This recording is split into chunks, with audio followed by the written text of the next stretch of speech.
Hi guys, I hope you're all doing well. It's been a while since I gave you a written update, so I thought I'll give you one. Also, I realized that I'm currently reading not 2, but 3 books at the same time, which I know I said doesn't really happen to me, and even if it does, it doesn't really go well, so let's figure out how I got here. I think I ended last video while I was reading Beaheading, and I think that I said that it's so engaging and so interesting that it keeps me up before going to bed because I so want to know what's going to happen next. I finished Beaheading, and as some of you might have seen in my short format video, it left me a bit underwhelmed. I think that my main problem with Beaheading is that apparently Steinbeck was so focused on retelling the Cain and Abel story from the Bible that it became this rigid structure he couldn't really overcome. It feels like all characters were assigned moral roles from the beginning, which makes sense because those are the moral roles from the original story.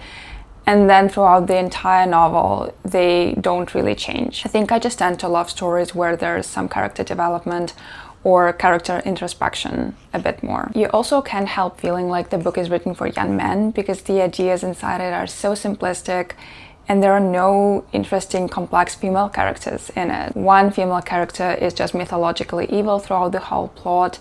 Another female character who is in theory good, her goodness is explained through her being lovely, willing to accept things, and what was it? Only being vain when it's pretty. I think I do understand why people love it so much. It's, again, engaging, it's an ambitious family saga, it's really fun to read and easy to go through despite its 600 pages. Also, at the heart of it lies a very simple idea that is nonetheless true. Both evil and good are present in all of us. However, what we do with it and what we choose to do is basically our free will, and we're all responsible for what we're doing. To be honest, I was a bit worried about sharing this opinion of mine online because I feel like the book really has its moment and a lot of people seem to love it. However, I was really glad to receive so many wonderful comments from you guys, either saying that you had similar reading experience, which frankly was very validating, and then even if it's your most favorite book of all time,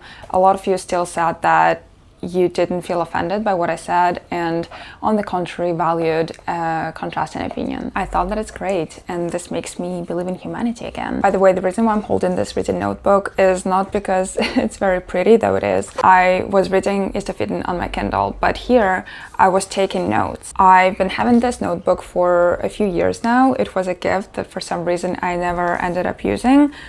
Until recently, I took notes of in a summer season and then I was taking notes of Beaheading. There was something so wonderful about taking dedicated time after finishing a book or after finishing a chapter, sitting down and taking notes with your hand. I journal anyway, I journal every day, and I think that I usually mention the books that I'm reading and my thoughts in my journal. But it was really wonderful to just write only about the book and not about my day or anything. If you've been thinking about doing something similar and we're waiting for a sign, consider this your sign. One last thing I'll say about Beaheading is that I'm really curious about the TV show that comes out because apparently it's from the point of view of Kathy, the very evil character. And I think that she is one of the most mysterious characters.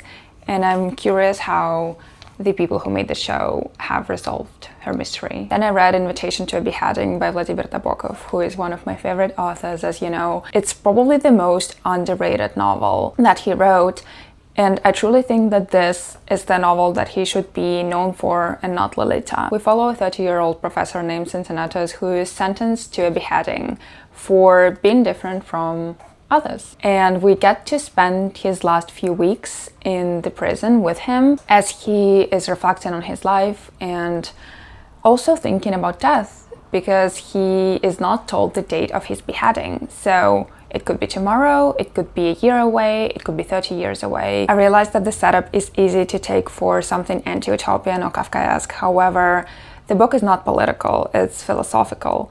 Nabokov is showing us a poet trapped inside the world of vulgar people who will never get him because they're so different. He goes on explaining how this entire world is actually fake and death is also fake, and therefore there's nothing to be afraid of. I truly think that the novel is a masterpiece. It's profound, it's timeless, it's an amazing Nabokov to start with, so you know what to do. On to the 3 books that I'm reading at the moment.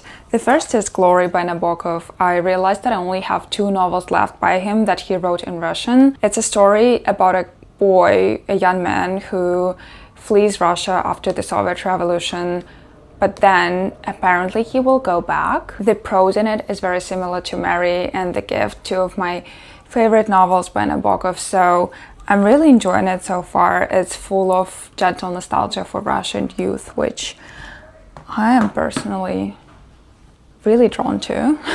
Then I'm reading Tropic of Cancer by Henry Miller. I'm 66 pages in. I really wanted to pick it up after I read Henry and June by Anais Nin, because Henry and June is about Henry Miller and his wife June and Anais Nin, all of them together. To be honest, I forgot how funny Henry Miller is. It follows apparently him. It's autobiographical. In his 30s in Paris, he's young, he's broke, he's trying to write. I know that he's primarily famous for scandalous erotic writing, but I truly think that that is not the main point. I find myself chuckling on almost every page and really enjoying it so far. 2 books should have been enough for me, but no. I went to Jersey Shore last weekend, which was the day before yesterday because it's Monday. I really wanted to pick a beach read that will not be similar to anything that I'm usually reading. Unfortunately, I didn't spend too much time at the beach, so I only am 33 pages into the book, but the book is The Greenlanders, which I found in a used bookstore on Jersey Shore. Someone asked me what the book is about, and I just pointed to the cover because it's literally about the Greenlanders. We just follow a settlement of people in Greenland in the 14th century and their daily life. I thought that it might be a great beach read because it's so escapist in theory, just getting to follow the lives of people in a completely different world. However, honestly, so far it's been kind of dull. The text is very dense. There's no dialogue in it and not a lot of descriptions. It's mostly just events from the lives of these people as they hunt or build ships or conflict with each other. I think I'm going to try to reach 100 pages and see what I feel before I decide whether I should continue or not. And that's how I ended up reading 3 books at the same time. I can't believe it's end of July already. I have so many amazing summer reads that are still waiting for me. East of Eden was a detour. I only picked it up because it came through in my library. I'm afraid Jane Smiley might be another detour.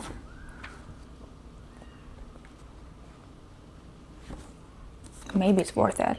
You know what? I still stand by it. I absolutely can't read multiple books at the same time. When I'm reading one of the books, I can't help but get thoughts about the other books creeping into my head. I think that some books are really great to pair together if you're smart about it, but it's really weird to read The Glory and think about the Greenlanders and Henry Miller. Though I guess Henry Miller and The Glory make sense because it's the same time period, but definitely not the Greenlanders. I just came home from work and I think I have only about 100 pages left in The Glory, so hopefully I can finish it today. Then I will only have 2 books left. You guys, I have so many amazing books I got recently that I really want to read.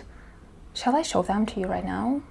These are the used books that I got over the last few weeks that I'm really excited to read. Let me quickly tell you about them. I love Elizabeth Bowen. The Death of the Heart was one of my favorite reads from last year.